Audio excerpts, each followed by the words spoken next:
in your journal, you want to be recording that the weeks of non-farm payroll, which is typically, but not always, typically the first Friday of every month. Now, obviously, last Friday, we had a Friday in March, but it didn't post as what?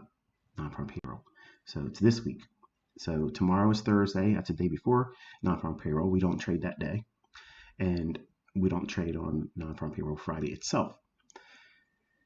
Now, some of you also may be wigging out right now thinking, man, that's 2 trading days. I'm not allowed to trade in.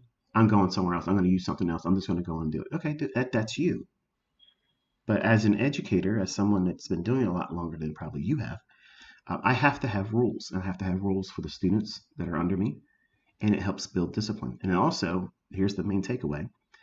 The probabilities for precision fall off precipitously in Thursday and Friday of non-farm payroll Fridays. So the protocol for this week, every time there's a non-farm payroll Friday, your task as a trader is to get all of your business done by right now on Wednesday, New York session, AM session. Once we get to 11 o'clock in the morning, it's over. It's done. It's in the books.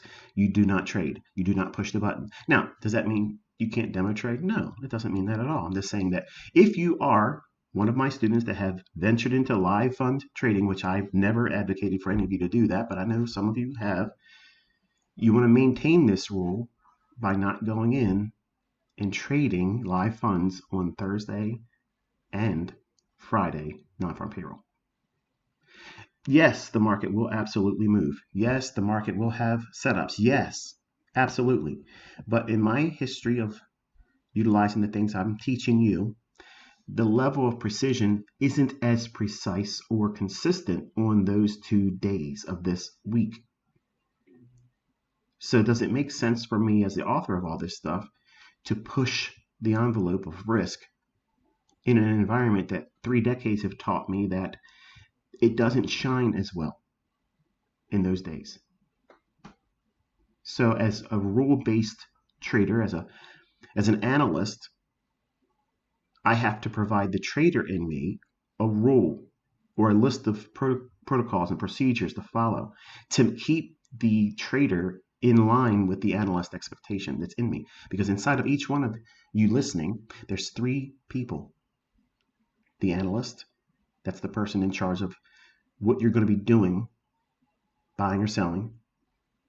And the trader, that's the part of you that is going to be doing the engagement itself, the timing aspect of it. You're actually pushing the button, managing the risk, using the logic that's being leaned on as the analyst in you. So the analyst has to know what they're doing and have to have a rule-based idea. And it must discipline and, like a taskmaster, hold the trader in you responsible. And the trader's responsibility is to keep the gambler, which is the third person in all of you, at bay. Keep the gambler out of the driver's seat. They're going to wreck you. They're going to take risks because they want to see what happens if they push the button. Bored trading, curiosity trading, competitive, trying to keep up with the Joneses on social media trading, that type of stuff is what gamblers do. So we always try to keep the gambler out of it. It's always going to be there. Oh, this looks like something I could get a part of right now. I missed 90% of the run, but I can get that last 3 handles. I can get that last 6 pips after it's moved 90. You know what that means. You've been there before. That's the gambler. That's the part of you that just is impulsive.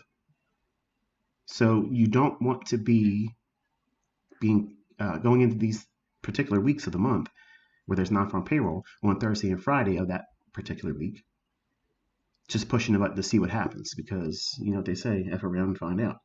And this week historically has done damage to me. I've allowed it to do damage to me. I've blown accounts. That's plural, folks. Okay. I have no shame in telling you, while I was learning all this stuff, I literally smoked my accounts on these particular weeks because I was trying to force something, because I believed other people saying, these are the weeks you're supposed to trade. Look at all the volatility. This is where we got to get in here and make our moves. When the algorithms are really, really not keyed up in terms of precision. There's a lot more interest for them to be a manual intervention. That means a human comes in and intervenes and causes the market to go just outside of or well beyond what would be reasonably expected using the things I'm teaching you. So that's not a weakness to say this, okay? It's a strength, knowing where the odds are against me, whereas the classic retail trader, they just see it as, oh, this is another trading day, so therefore I got to go out there and push my edge, and then their edge is dulled because the market doesn't provide the conditions that would be conducive for high probability, low risk. And that's the reason why. So all of that, if you didn't get it all, rewind it later on and write that in your journal, because that's the reason, that's the rationale behind why I teach my students. That's why I myself maintain a sideline position on Thursday and Friday of non-farm payroll weeks.